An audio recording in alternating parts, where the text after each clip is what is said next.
Hello everybody, Lotu for Life here, bringing you guys a brand new video. So, this time around it is my deck profile on my Predaplants. As a lot of you guys know, I freaking love Predaplants. This archetype is one of my favorite fusion-based decks. I'd say only like Fluffles, Heroes, actually, yeah, like just, I love almost every fusion-based archetype now that I think about it. So this deck, it focuses on two really cool gimmicks in that you focus on fusion summoning with monsters on the field, and it uses Predacounters to just really manipulate and control what your opponent's doing and just screw them over. So it's got those two things going for it, and the new stuff from Maximum Crisis just helps this deck so much, and I freaking love it. So enough dilly-dallying, let's get on to the deck profile. First up, we got triple Predaplant's Spinal Dionea. This guy, whenever he's normal or special summon, you get to put a Predacounter on one of your opponent's monsters. Monsters with Predacounters drop down to level 1 if they have a level and their level is over 2. And then if he battles an opponent's monster for level less than or equal to his own, you can special summon any Predaplant from your deck, except for another copy of himself, obviously, after damage calculation. So, really good, excuse me, for being able to just simply get a Predacounter on one of your opponent's monsters and then get going on the effects, because you can run over an opponent's monster, get his effect, and then special summon another Predaplant, like for instance, Orphis Scorpio, whom of which you generally want to get into as soon as possible. Orphis Scorpio is one of the newer ones from Maximum Crisis, and I think most everybody should know what he does, considering that he was seen as a replacement for Terratop for a lot of decks that use Terratop as a rank 3 engine. And basically what he does is whenever he's normal or special summon, you can send one monster from your hand to the graveyard and special summon another Predaplant from your deck, except another copy of himself. This is really good for the fact that it just gets your deck rolling, it gets a monster in your graveyard, and heck, if you do what I just said you could do, which is special summon them off with Spinal Dionea, you just got 3 monsters like that, which is really helpful. This card is just really good, and is one of the big things that the deck needed, because really, in all honesty, for a deck that focuses on fusion summoning from the field, the deck did not have very many ways of getting monsters on the field, which is kind of funny, but mostly sad. Next up, we got triple Lone Fire. Triple Lone Fire, I feel like, is a mainstay in just about anything that's plant-oriented. You absolutely need it. You just tribute it off and then special summon any plant from your deck. It's that simple. Heck, you can even summon another copy of itself off of it if you really want to. But anyways, still a really good card. Next up, we got Predaplant, Chlamydia Sundew, playing 3 of it, because arguably, other than Orphis Scorpio, he is the best Predaplant, because what he does, he's a walking polymerization. You just confusion summon using him and one of your monsters in your hand, and then just go into like Chimeraphlesia, or any of your other fusions. But the really cool thing is that your opponent's monsters or Predacounters become dark, and if your opponent has a Predacounter, if he fusion summon using this guy's effect, you can use opponent's monsters or Predacounters, which is stupid. I love it. It's basically super polymerization, which, by the way, super polymerization was played in the anime by the guy who plays this deck, and if super poly ever came back, especially if it came back at anything past 1, it'd be an instant mainstay in this deck. So yeah, this guy, he's really good. He's the replacement of super poly until the hopefully eventuality that super poly gets unbanned. Next up, we got triple Predaplant Squid Drosera. I've seen a lot of people drop this thing, but I still really like it for the OTK factor. So when Squid Drosera is sent from the field to the graveyard, it places a Predacounter on every single one of your opponent's monsters that was special summoned. So if they Pendulum Summon 5, ran over this and all your other stuff, they just got 1 counter on every single monster they control. Now, it has another effect that combos with that effect, so you gotta have at least 2 to really be able to get this off. And that is, whenever it's in your hand, you can send it from your hand to the graveyard to target 1 monster you control. It can attack every single monster of a Predacounter this turn.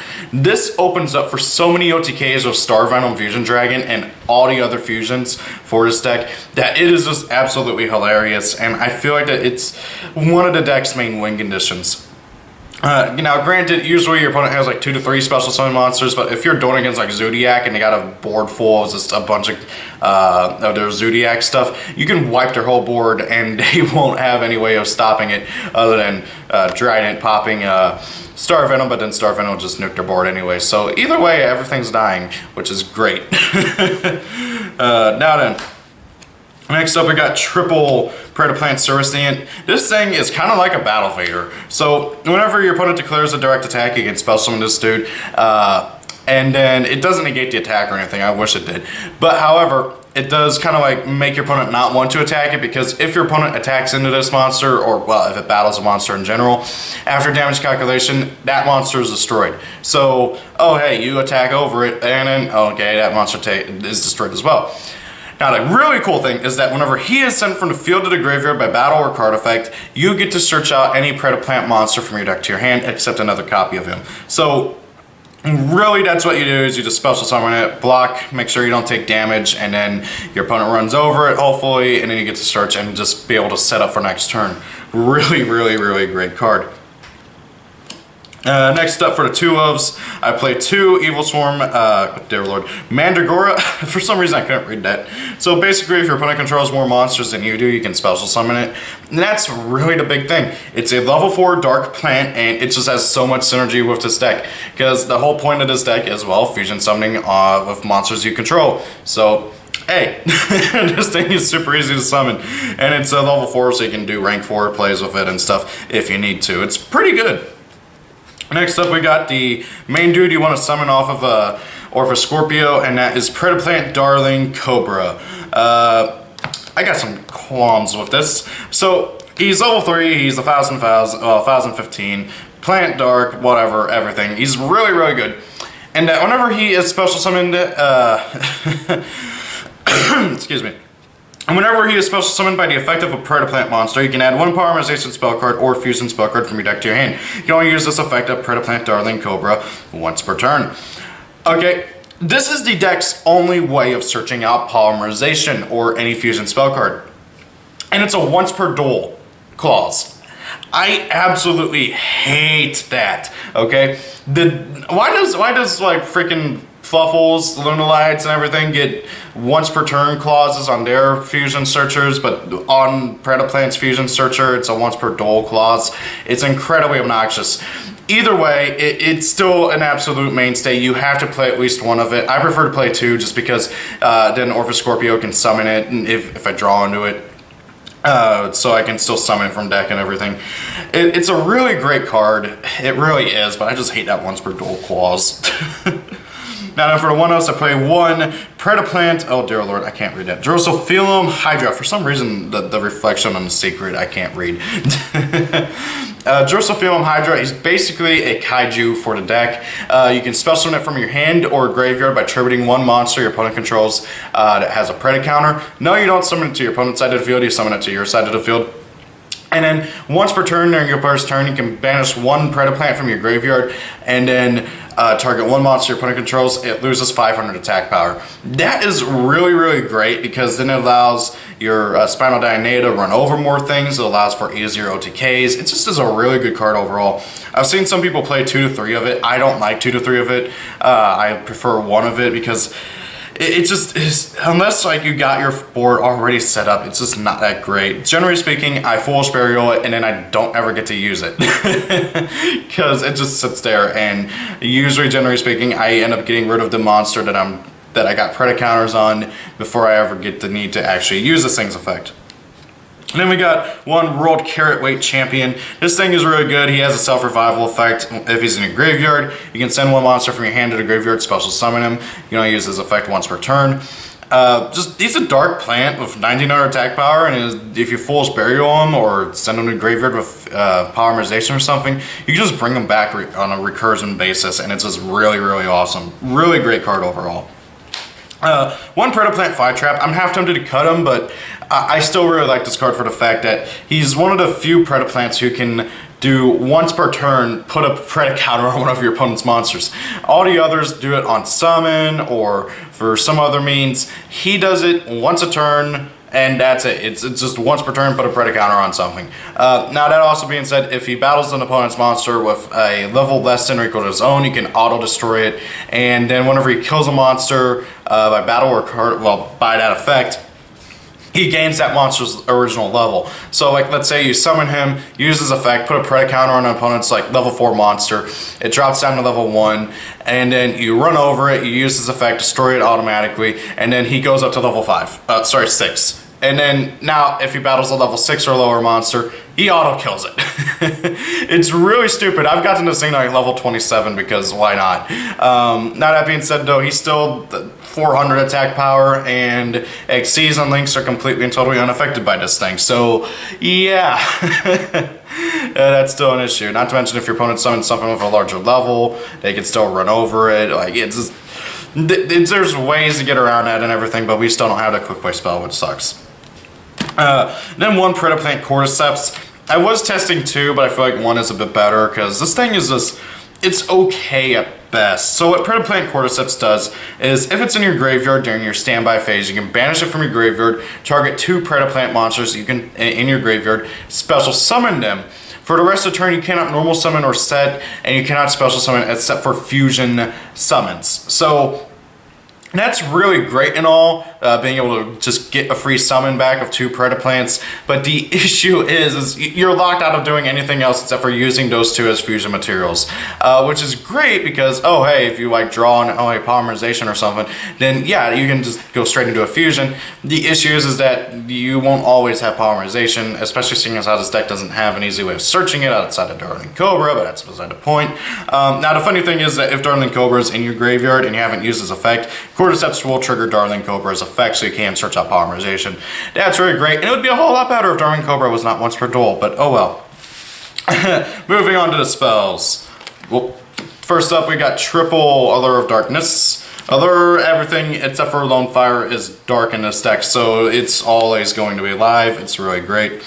Next up we got 2 polymerization and 1 Fusion Substitute. A friend of mine told me to try out Fusion Substitute, at least as a one-of. I've been testing it. It's okay. Fusion Substitute, really, honestly, it's just okay. I still prefer Polymerization because Poly is just infinitely better for the fact that you can use monsters in your hand or field. Fusion Substitute requires you to use monsters on the field. Granted, that's the whole point of the deck, because you know, to fusion summon on the field, but you won't always have that ability to do so. So I feel like that 1 Fusion Substitute is fine. If you're going to play it at all, just play it as a one-of, and then the 2 Polymerization, that's great. And then I got 2 Ultra Polymerizations. This card is so stupid. Okay, so you pay 2,000 life points to fusion summon using 2 monsters you control for the fusion summon of a fusion monster. I believe it's a spell speed 3. Neither player can activate cards or effects in response to this card's activation. So it fusion summons for like Star Venom or something, and then it summons that monster. And then if it's in your graveyard, you can banish it from your graveyard, target the monster that was summoned off of this card's effect, and then special summon its fusion materials from your graveyard with their attack and defense dropped to 0. And I believe their effects are negated. Yep, their effects are negated. So then you can go straight into another fusion. That is stupid, and I love it. This card is so good. Generally speaking, I tend to search out this card over Polymerization off of Darling Cobra, especially if I'm summoning him off of Orphis Scorpio, because then I can just go straight into a huge fusion, especially if I have Polymerization already in my hand, because then I can go into 2 huge fusions, or into 1 big fusion with Greedy Venom. It's just such a good card for this deck. I can't express it enough. Next up we got 2 Twin Twisters. A lot of the cards in this deck like to be in graveyard, so the discard is like irrelevant, and just being able to pop 2 back row is really great, especially seeing as how back row is like the bane of this deck's existence. 2 Preda Pruning. It's literally what was it called? Premature Burial. Bring back any Predaplant from your graveyard. Really good, just generally awesome. Then we got 2 Predaponics, basically what Preda Pruning does, but it's a once per turn and it negates the effect and can summon monsters from hand or graveyard, and you gotta pay 800 life points every standby phase. So it's literally Miracle Fertilizer. And by the way, neither one of these effects are hard once per turn. So if you have multiple Predaponics out, you can summon 2 monsters every turn. It's stupid. I played 1 Super Solar Nutrient. I tested out 2 and it tended to be dead a lot, so I've been testing out 1 and it's been working just fine. Generally speaking, you trip it off like one of your level 1 dudes, special summon what was his name? Chronodio Sundew or something else out from deck. 1 Fool's Burial to get stuff in grave. And then for the traps, I play 2 Predaplant.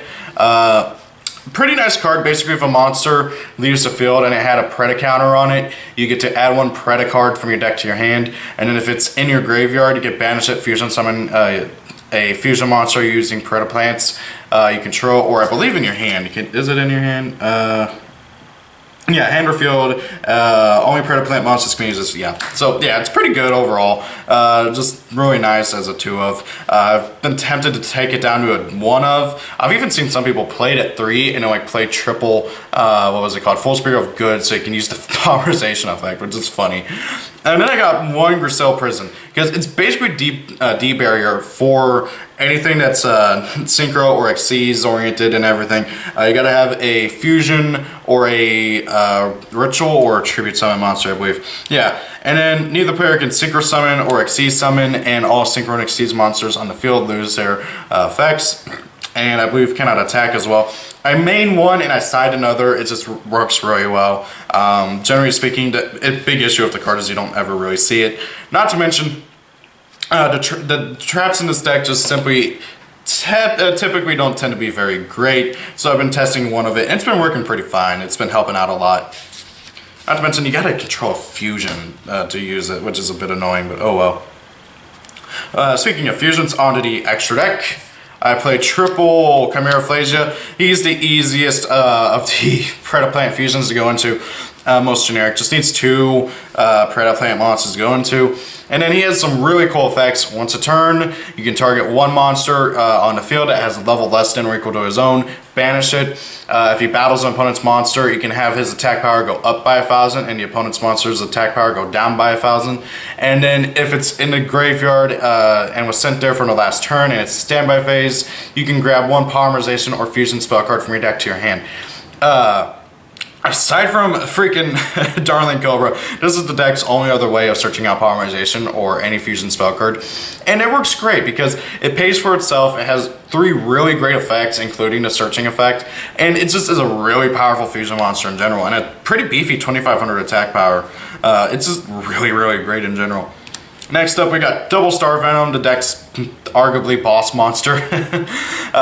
Needs 2 non-token dark monsters you control, and then whenever he's special summoned, or I believe whenever he's fusion summoned, he gains the attack power of 1 special summon monster your opponent controls, and then once a turn you can copy the effect of a level 5 or higher monster your opponent controls, which has led to some funny shenanigans that you guys have seen in my Battle Royale duels where I've copied like Judgment Dragon and stuff. It's hilarious. And then if he dies, he nukes the board, basically. He nukes all special summon monsters your opponent controls, provided he dies by a card effect, or by battle. And then we got good old Greedy Venom Fusion Dragon, the upgrade of Star Venom. This thing is stupid. He needs a Predaplant plus a level 8 or higher dark monster. 3,300 attack power, 2,500 defense. Basically, once a turn, you can target a monster your opponent controls, drop its attack to 0, and have its effects negated, I believe. I gotta reread that real quick. And yeah, drop its attack to 0, and its effects negated. And then if it dies, you can banish a level 8 or higher dark monster in your graveyard, special summon it, oh yeah, and nuke the board. So, yeah, if he dies, nuke the board, banish a level 8 or higher dark monster, special summon it. It's stupid, and it's really annoying for a lot of people. Really, really great card. And I've seen some OTK variants of this card. It's really, really stupid. Sorry, OTK variants of this deck. So, next up for the Xyz, you can pretty much put whatever you want in here because the deck just does not go into Xyz monsters very often. So one number 49, Fortune Tune. If I had a Break Swords, if I still had a Break Sword, I'd be playing that over this thing. But this guy is nice for setting up a defense. One Levier to Sea Dragon, you tend to banish in this deck quite a bit, so that's helpful. One Daigusto Emerald for recycling the fusions and stuff. One Abyss Dweller for just stopping opponent's graveyard's effects. 1 Tornado Dragon for popping spell and trap cards, 1 Dark Rebellion Xyz Dragon because I needed another generic rank 4,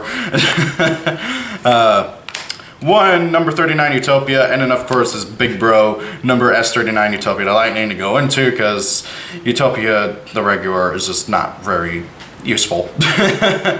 Okay, so that's the extra deck and that's the whole deck profile. What do you guys think of the deck? What are your recommendations for what I should do with the deck? What do you guys think? Thank you for watching. Hope you guys enjoyed the video. Have a great day. If it's your birthday, happy birthday. See you all later and peace out. Have a great day. Bye. Legend for Life. Just wanted to give a quick shout out to my 2 Patreons so far. To my 2 wonderful Patreons, Cambrock223 and Night Zone. You guys are incredibly awesome, and it just I can't express my thanks enough. Thank you guys both, and I hope everybody has a great day. See y'all later. Peace out.